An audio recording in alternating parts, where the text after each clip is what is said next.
vamos a compartir o vamos a empezar a disfrutar el tema de la tarde, que se titula así: el que no naciere de nuevo no puede ver el reino de Dios. En particular, he tomado este extracto, he tomado este título como extracto de una enseñanza de Jesús, de un encuentro que Jesús tiene con un ser que lo busca en la intimidad de la noche, a Jesús, que tiene una búsqueda íntima, una íntima interpelación, está buscando algo. Pero en lo personal, conocer sobre estas ideas que vamos a presentar esta noche, un poquito más. Han sido muy valiosas para mi vida, porque claro que sí, o por qué no, compartirlas. Pero bueno, en esto de las búsquedas, o como les decía, el título está asociado a alguien que busca a Jesús con una interpelación muy íntima, que seguramente puede haber sido la de muchos de ustedes, la de nosotros, ha sido la mía en algún momento. Y entonces quise empezar esta charla hablando de búsquedas. ¿Y esto?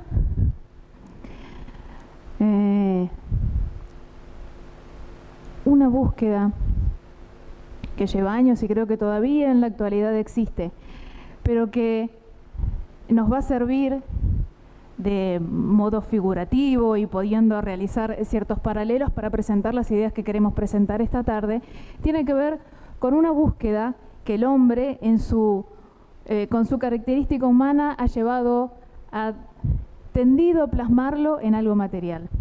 Esto no es ni nada más ni nada menos que la piedra filosofal, o lo que se supone que es la piedra filosofal, porque no ha sido encontrada.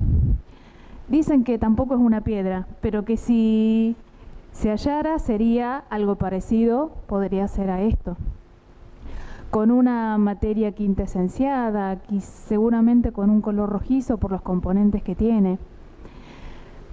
Y cuenta la historia de la humanidad que pasados alrededor de 100 años después de Jesús, posiblemente en Alejandría, aparece esta actividad que no quedó circunscripta a un momento y a un lugar de la historia, sino que después la vemos aparecer en la Europa medieval, en el Renacimiento, en la Europa renacentista,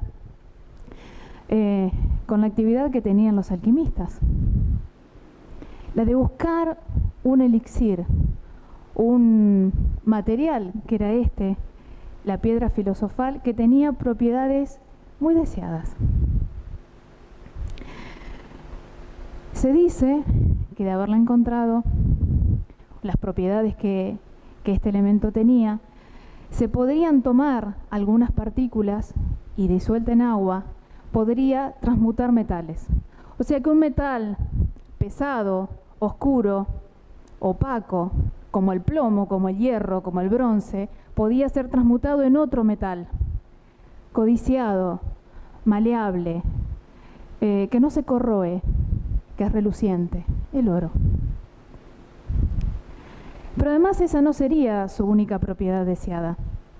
Otra propiedad que tendría es que al estar en contacto con las personas, si se ingiriese o se tocase, una persona podría conocer todas las cosas. Podría tener conocimiento general, podría conocer la creación, podría conocer el pasado, podría conocer quizás también el porvenir. Pero no terminaban ahí las propiedades de la piedra filosofal. También podía detener el envejecimiento. Incluso podría rejuvenecer. Lo que era mejor.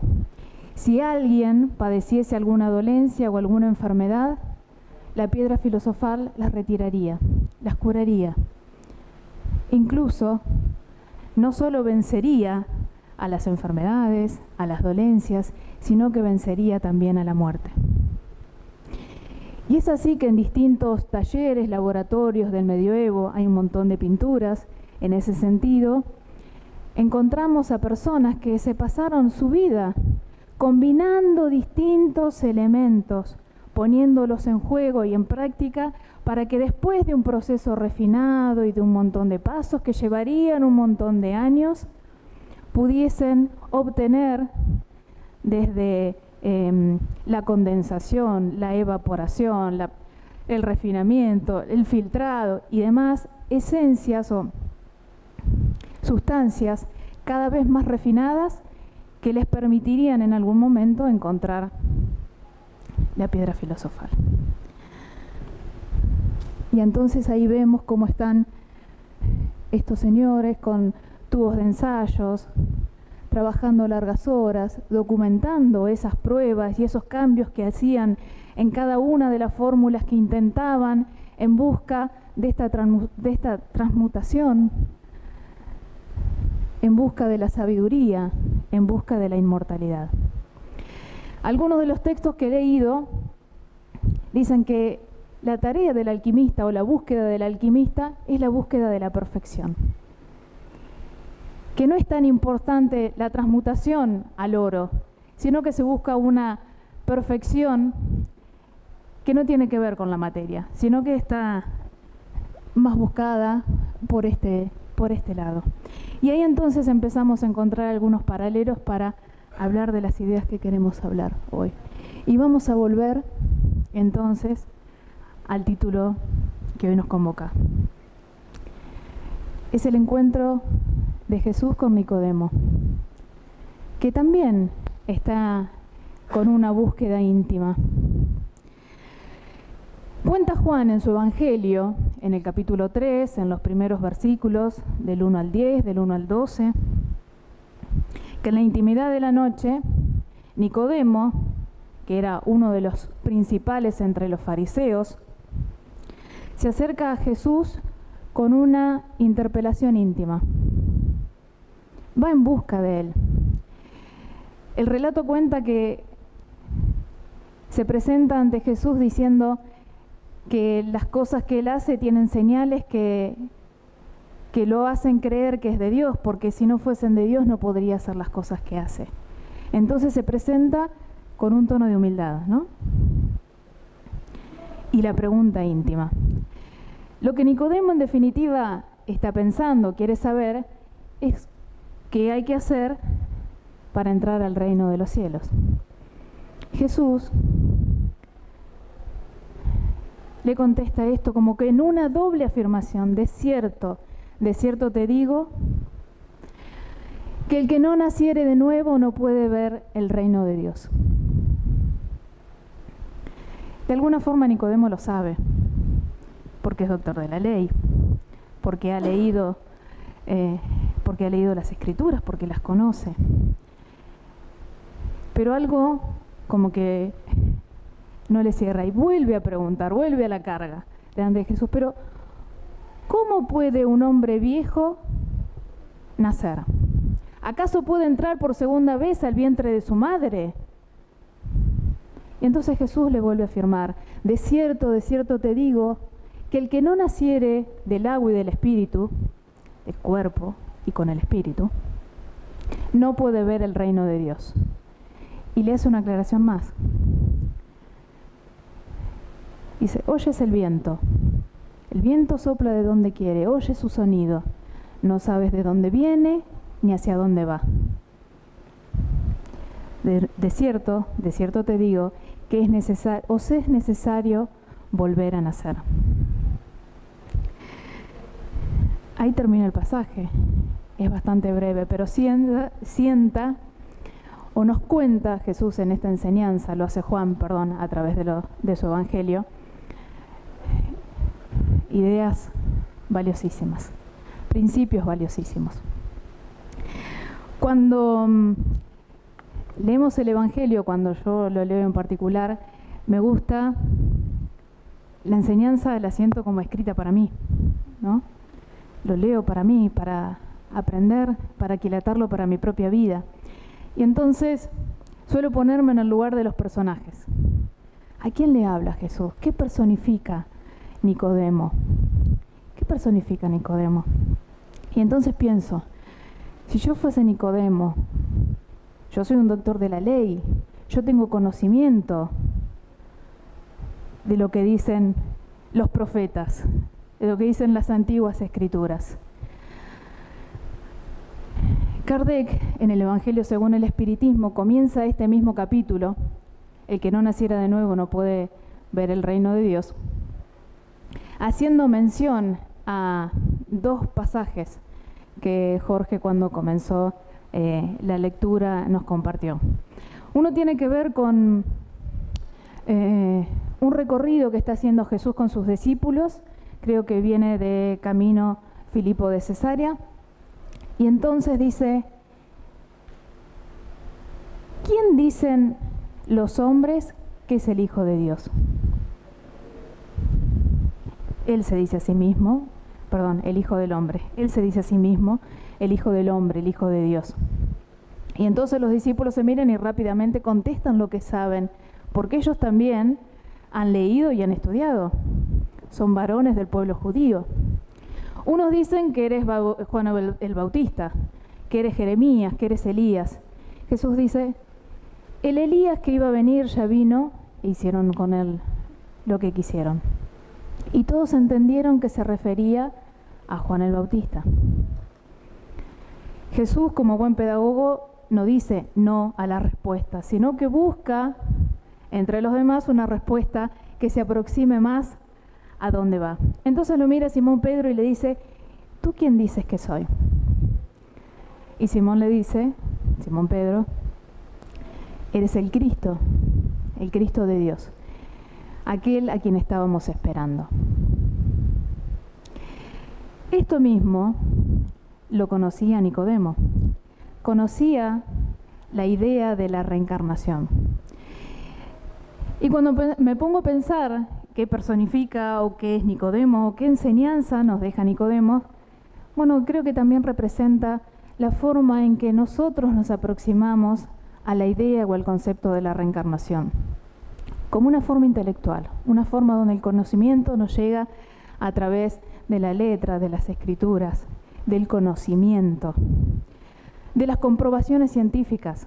Y entonces podremos hablar de los estudios psicológicos que se hicieron, de las técnicas de regresiones a vidas pasadas, de los psicólogos, psiquiatras, médicos que han estudiado a aquellos pacientes que pueden ir y recuerdan cuestiones de sus vidas pasadas.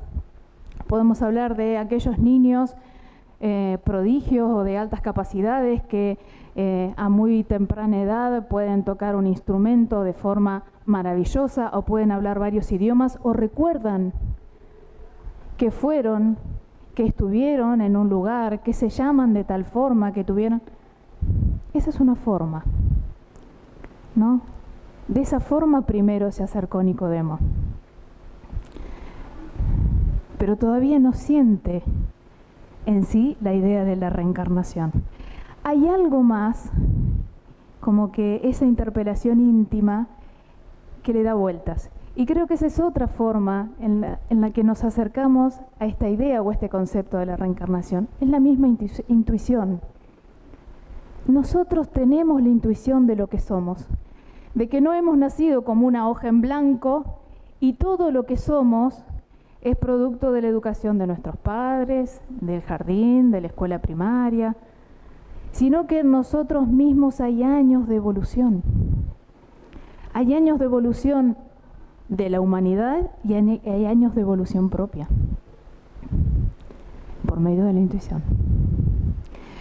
Jesús, además, en esta enseñanza o en esto que le dice a Nicodemo, sienta como una base genérica, porque con facilidad los mismos apóstoles hablan de que los profetas son los que reencarnan. Jeremías, Elías, Isaías, varios Ías, tienen la respuesta enseguida: los profetas reencarnan. Los profetas vuelven a la vida, pero Jesús dice: Nadie puede ver el reino del cielo, nadie puede ver el reino de Dios si no naciere de nuevo. Y establece como ley divina que es una generalidad. Os es necesario a vos, a mí, ¿no? A vos, Nicodemo, os es necesario volver a nacer para ver el reino de los cielos. No solo aquellos elegidos, no solo aquellos que aparecen en las Escrituras.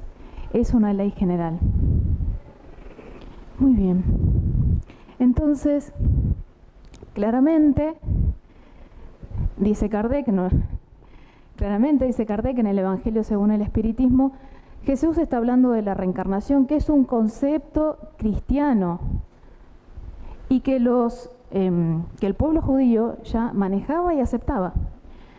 ¿Qué hace Kardec? Nombra o renombra esta idea como reencarnación y la diferencia claramente de la resurrección. La reencarnación es la posibilidad de tomar un cuerpo, después de otro, después un nuevo cuerpo, para vivir una nueva experiencia en un nuevo cuerpo, en un nuevo contexto, con otras condiciones, ¿no? Lo diferencia bien claro de lo que es la resurrección. Pero además, Kardec, con su pedagogía, su comprensión, su claridad, dice, no solo está presentando Jesús el concepto de la reencarnación o la idea de la reencarnación, porque no hay un tope en las reencarnaciones. Jesús también presenta la preexistencia del alma y la posibilidad de las distintas, de la pluralidad de existencias. Entonces, también acá se diferencia con otras teorías, diferencia el espiritismo con otras teorías espiritualistas donde la reencarnación existe, pero un número determinado de veces, ¿no? 7, 10.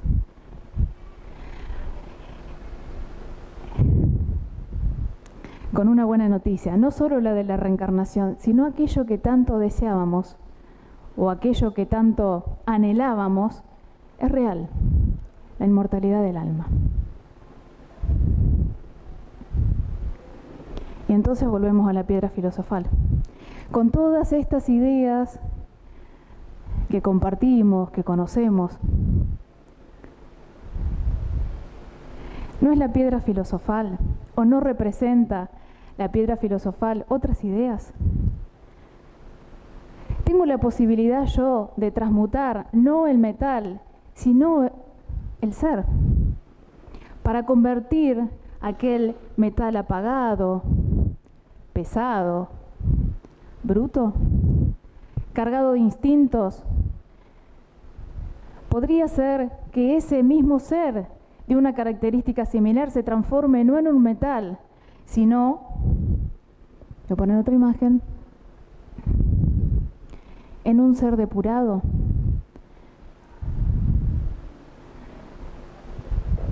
Incluso con las reencarnaciones sucesivas, estas ideas o estas características que tendría la piedra filosofal de alejar las enfermedades, las dolencias, rejuvenecer o detener el envejecimiento, se convierten en realidad. Vamos camino a la perfección, somos seres más felices, que en algún momento, reencarnación tras reencarnación, aprendiendo lo que necesitamos aprender, perfeccionándonos a nosotros mismos, no vamos a necesitar pasar por los achaques del envejecimiento, por las enfermedades, por las dificultades, por las expiaciones, por las pruebas. Y la inmortalidad del alma, buscada también, es algo que Jesús, desde sus enseñanzas, nos confirma: somos inmortales. Dios nos ama tanto que nos hizo inmortales y nos dio esta herramienta maravillosa que es la reencarnación, que nos permite a nosotros mismos transmutarnos, despertar nuestra propia conciencia de lo que somos. Ahora bien, leemos el pasaje del Evangelio, lo cerramos y por ahí damos una vuelta y nos quedamos pensando, ¿para qué Me sirve entender esto. ¿Cuál es el sentido que yo le puedo dar a mi vida? ¿Para qué me sirve saber que reencarno? ¿Para qué me sirve saber que soy inmortal? ¿Para qué me sirve que existe la justicia divina? ¿Cómo puedo aquilatar esto en mi vida? ¿Qué sentido le puedo encontrar a esto que estoy comprendiendo? ¿Para qué? Cada uno hará su propio camino. Yo voy a hablar un poco del mío, que es el que conozco. Yo podría decir que en el laboratorio de mi vida, en esta búsqueda de la piedra filosofal, quizás que inicialmente no lo hice de intento, pero sí lo fui haciendo. A la forma o a la manera del alquimista, puse ciertos componentes e hice un ensayo más. Salí en búsqueda de esa piedra filosofal que me permitiría transmutar en una mujer de bien, en un ser un poco mejor. Entre los componentes, yo puse todo lo que pude de espiritismo, servicio, un poco de coraje, tomé algunas decisiones y bueno, puse todo en el tubo de ensayo y arranqué. Yo me fui transmutando. Y no solo yo me fui transmutando, no solo yo me fui perfeccionando, sino que vi a otros pasar por lo mismo. Tengo que compartir una foto. Ustedes saben que busqué muchas fotos mías y no pude encontrar muchas fotos mías. Sobre todo si son del pasado, porque hay cosas que uno por ahí no quiere recordar. Pero tengo guardadas estas fotos, por la amiga que está ahí, no por mí obviamente, ¿no? Pero a mí me ayuda a recordar o saber dónde estaba y dónde estoy hoy. Y me hace ver un poco, me hace reconocer que esa mezcla que hice, esos componentes que puse, fueron bastante acertados. Y bueno, y así como el alquimista va ajustando la fórmula, yo también la fui ajustando. Me encontré en el camino con muchos familiares, amigos, familiares digo no de sangre, familiares de ustedes, de los que están presentes, que me invitaron a recorrer un camino que tiene que ver con el amor. El mismo Evangelio dice que cuando Jesús pronunció esa divina palabra que es amor, los mártires embriagados de esperanza descendieron a las arenas del circo romano. Y que el espiritismo viene a presentar la segunda palabra divina, que es la reencarnación, que lo pone al ser frente a toda su conquista intelectual, que lo pone al ser frente a lo que es y lo invita, podríamos decir, a ir por más, elevado y transfigurado. Entonces encontramos en la reencarnación y por el amor como elemento por excelencia, un método pedagógico, educativo, divino hacia la evolución. Un amigo digo yo porque es querido, no es un amigo mío, dice que la reencarnación propicia el arte de amar.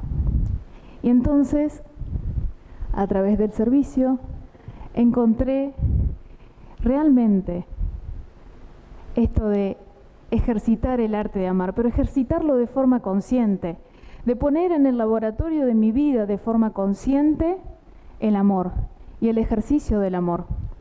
Y veo que otros ponen en sus componentes y en los laboratorios de su vida estas ideas esenciales para su vida. Y así como la idea de la búsqueda de la piedra filosofal se fue contagiando, el amor se contagia. El amor se contagia y el amor transforma, transmuta, despierta conciencias, nos eleva. Aquí tenemos a dos amigas, Clarita y Anita, que están con el Rodri, y Fabi le dice el rubio, Agustín. Pequeños arbolitos, pero cuando los encontramos eran dos bebés. Se llevan apenas unos meses y uno del otro son tío y sobrino. Pero cuando estábamos en el otro comedor, la mamá, que a tantos hijos nos ha confiado y a los que tan agradecidos estamos, nos trajo sus retoños.